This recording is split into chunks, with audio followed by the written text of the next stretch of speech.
Sawadee krab, good morning and thank you for joining us on Newsline. We're broadcasting live on NBT Radio Thailand FM 88 and NBT World. It's Sunday, July 10th and Europe มีสุรพันธ์เหล่าธารณาริศ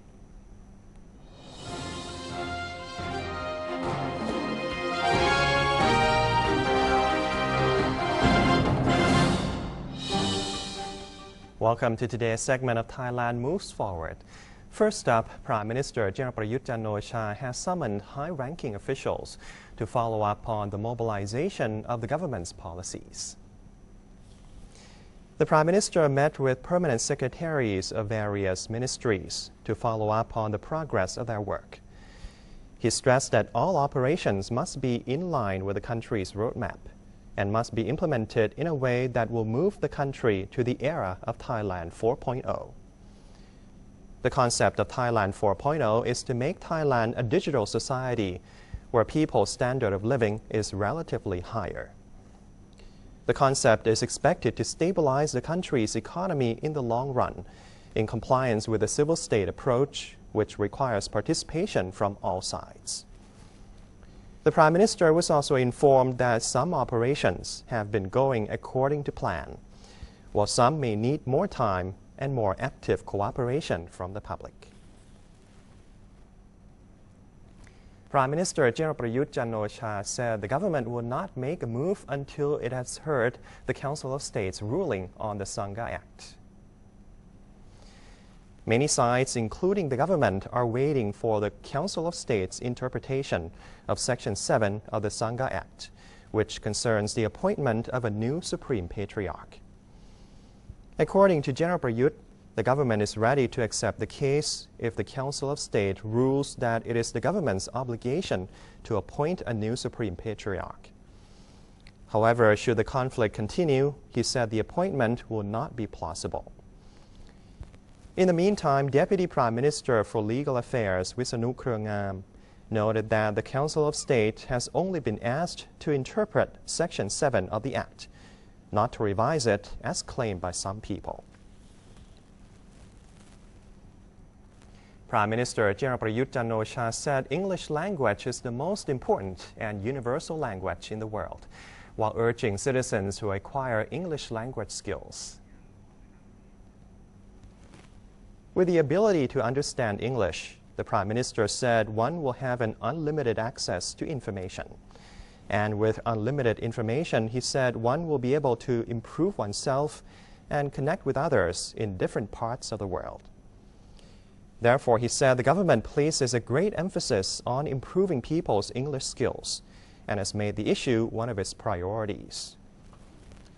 The government has recently launched a mobile application called Echo English, which is expected to help users get better at understanding the universal language. He said people are the backbones of the nation, thus the enhancement of human resources will be key to stability, prosperity, and sustainability. Lastly, he said one must have a will to learn, because no man can force another man when it comes to learning. The Ministry of Foreign Affairs aims to advance collaboration with Africa in a sustainable manner and based on mutual interest due to its potential. Mr. Chaisiri Anaman, advisor to the Ministry of Foreign Affairs, pointed out that Thai people need to adjust their attitudes toward Africa, since the region has developed in all aspects and overcome many obstacles, including diseases, natural disasters, political instability, and lack of infrastructure.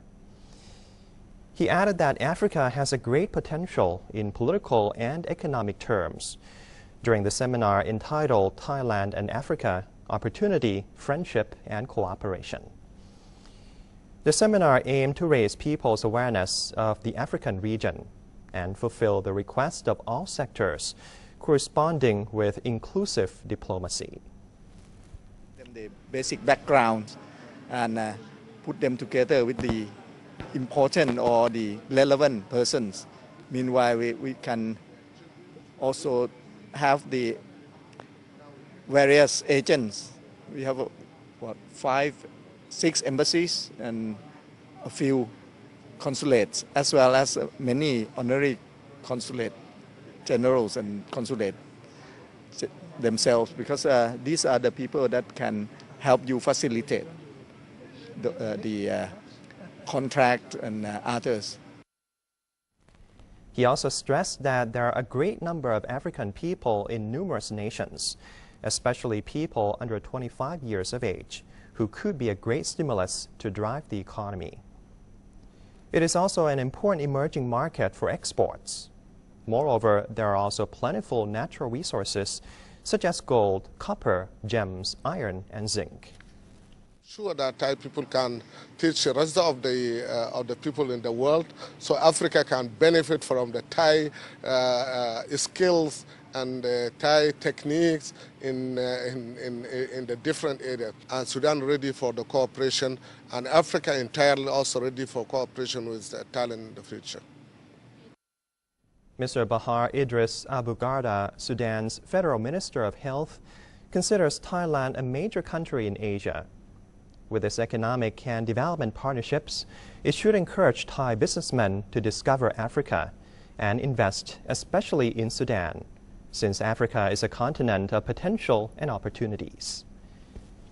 Furthermore, he expected to collaborate with Thailand more in agricultural and public health sectors, since Thailand is proficient in these areas. Meanwhile, the National Legislative Assembly, or NLA, has inquired the government about the 2015 Licensing Facilitation Act, which the Deputy Prime Minister for Legal Affairs said would stimulate the economy and defend against corruption. The inquiry was submitted by NLA member Jesira Tharanon to the Prime Minister regarding the implementation of the Act. He noted that the Act has wide-ranging implications and could necessitate the drafting of additional legislation. Dr. Wisanu spoke on behalf of the Prime Minister, saying the Act serves as a tool for economic stimulus, as well as an anti-corruption mechanism. He said its implementation and enforcement have advanced considerably, citing the establishment of a licensing facilitation center.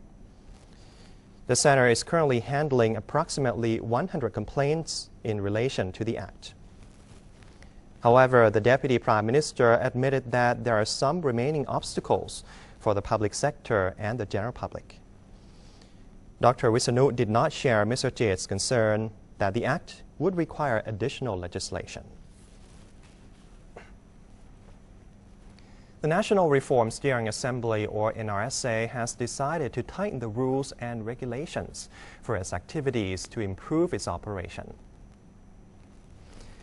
NRSA spokesperson Kamnoon Sithisaman said all NRSA members would from now on have to seek approval from the NRSA whip first before starting any activity on behalf of the reform body to prevent conflicts stemming from the lack of internal communication.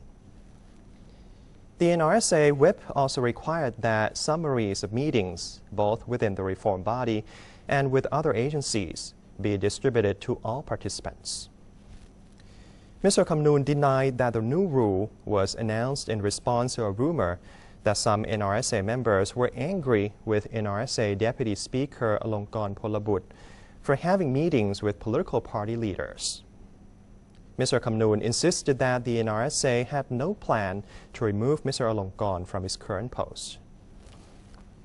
The reform body will call a meeting on July 12th to discuss the framework for the reform of state budget and finance. The NRSA has planned to propose that the government's future borrowing be limited to 60% of Thailand's gross domestic product. So far, there has been no law stipulating a government debt ceiling. The Constitution Drafting Commission, or CDC, is tracing the origins of anti-draft charter leaflets found in Chiang Mai province. According to CDC Chairman Michai Ruchupan, an initial probe indicated that the leaflets, allegedly containing distorted information about the draft constitution, were distributed by the same group that was previously responsible for a similar propaganda campaign in the same province. The CDC is currently scrutinizing the leaflet's contents. If the Commission concludes that leaflets were intended to mislead the public, the CDC will inform the Election Commission and the National Council for Peace and Order, or NCPO, which will in turn bring about legal action. Meanwhile, National Legislative Assembly First Vice President Surachai Liengbunlerchai reported that there were no anti-draft charter movements in other provinces. However, he said that some areas had yet to receive their booklets of the draft charter summary. Election Commissioners Bunsong Noisopon and Dusadi Pornsuksawat have handed draft charter and referendum booklets to the National Broadcasting Services of Thailand, or NBT, for dissemination. NCPO spokesperson Colonel Winthai Suwari disclosed that the Premier was concerned about the upcoming referendum and stressed the importance of proper law enforcement and of educating the people about the draft charter. The Government Public Relations Department, or PRD, is raising public awareness about the much-anticipated public referendum. Deputy Director General of the PRD, Jarun Chaisorn, opened a seminar in Ubon Ratchathani Province. The seminar, which was attended by more than 100 public relations personnel, provided necessary information about the referendum to the participants. These personnel have been tasked with informing people in their respective areas of the upcoming referendum, which will take place on August 7th this year. People will also be told why it is important for them to exercise their rights and who they should talk to if they have questions concerning the referendum and the draft constitution. Meanwhile, Deputy Director General of the PRD, Jamlong Singtongam, traveled to the northern province of Chiang Mai to inspect the progress of the government's projects. He also met with local authorities and asked them to encourage people to go to the polls next month. He also asked related agencies to help people understand the content of the draft constitution. Airports of Thailand, or AOT, has organized AOT Sister Airport CEO Forum 2016 to create a cooperative network of airports globally and increase the capacity of airport services in Thailand. The forum, which was held under a theme Collaboration Towards Successful Future, offered a platform for airport executives worldwide to discuss and exchange views on the aviation industry. AOT President Nitinai Sirisamathakan said the aviation industry helps connect people from different regions of the world. It is important that airports in Thailand are equipped with the technology, services, and security measures to support its passengers. AOT has seen a 14% average increase in the number of passengers each year over the past 5 years. Last year, more than 110 million passengers combined visited AOT's 6 airports. Mr. Nitinai said that the figure exceeded the recommended passenger capacities of the airports by 26.5 million people per year. Actually, we signed sister airport agreement with 11 organizations in the total of 15 airports. We are in the global business, not in the local business. So this is the first time that we gather all together of the sister airport to not only to make the network communication, but also we like to do the overview, the discussion about the current challenges, what we can be passed through of these current challenges, and grow up together along with the new trend. So our pre-agenda is to have the mega trend, the change in the mega trend of the world as a pre-agenda, and to gather all the idea, all the experience of the CEO among different regions. And we hope that we will conclude with some strategy in the future that we will collaboration of the sister airport in the next year.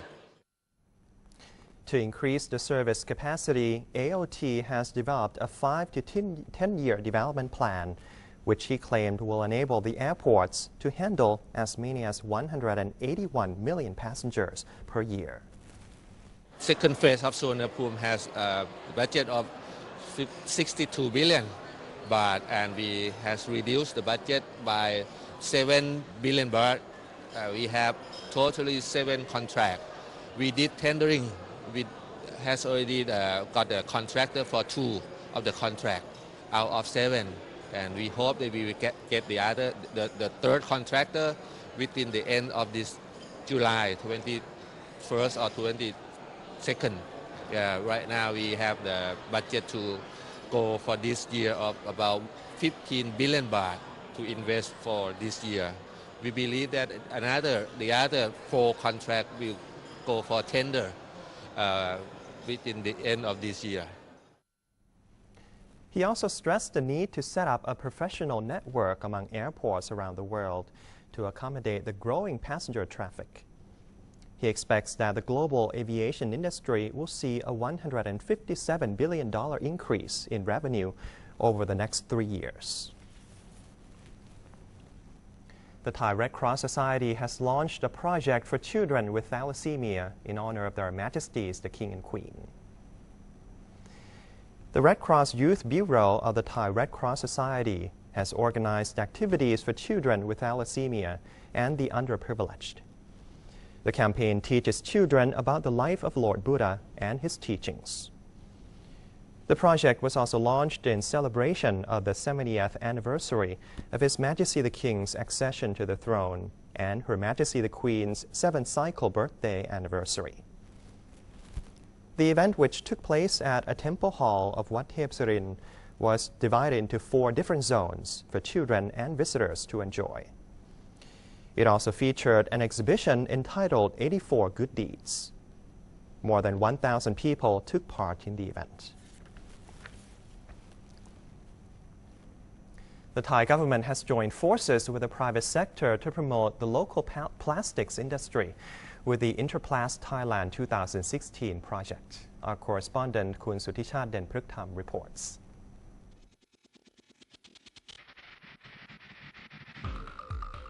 The Thai plastic industry is experiencing a major revival. After historically relying on domestic market, which at the moment is in the slow lane, it appeared to be changing in 2016 with more business opportunities coming from overseas. This has resulted in the industry's impressive growth in comparison to other established enterprises. The government of Thailand has taken note of the renewed vigor and has initiated various projects to stimulate the economic development of the sector. One such effort is the Interplast Thailand 2016 at the Baitech Bang Na, an event which presents the Thai plastic industry to the global market. Function of plastic industry is actually we are supporting industry. We support other manufacturing sector.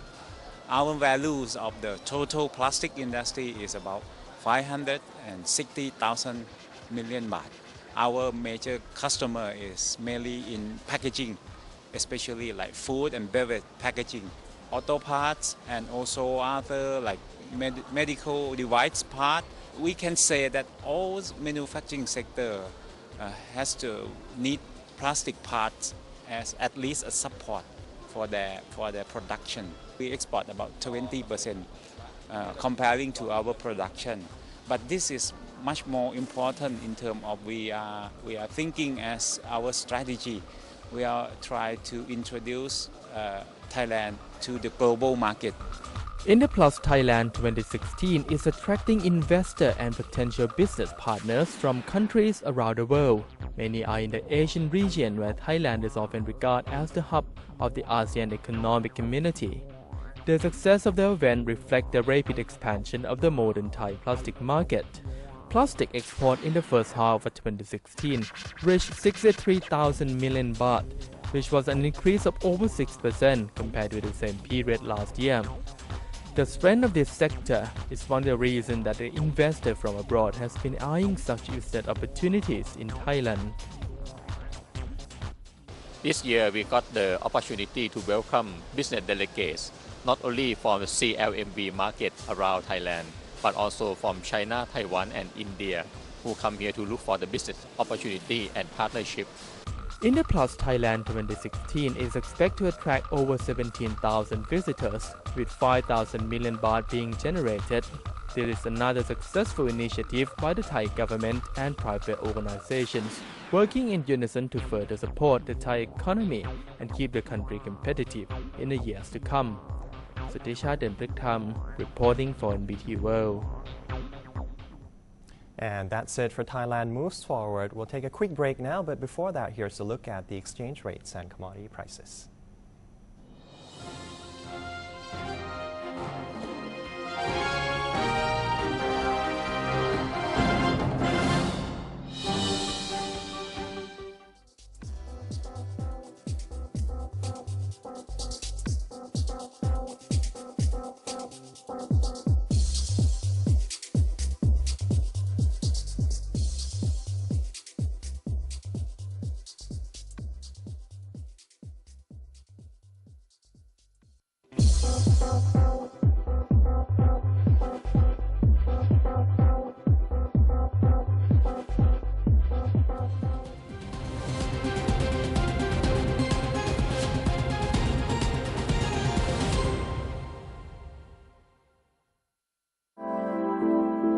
Now that we are together as one, the dreams of 600 million people may come true. We have to respect every woman and every child as a person and have a full human rights and no violation whatsoever. If we combine that resources with research and technology, it will improve our life quality and our economy a lot. So we open to each other more, and media play a very vital role. This is what I want to see. I want to communicate more. I want to know more about you. These are the voices to remind us that today we, all the people of ASEAN, are the center of this great community. ASEAN, the people-centered community.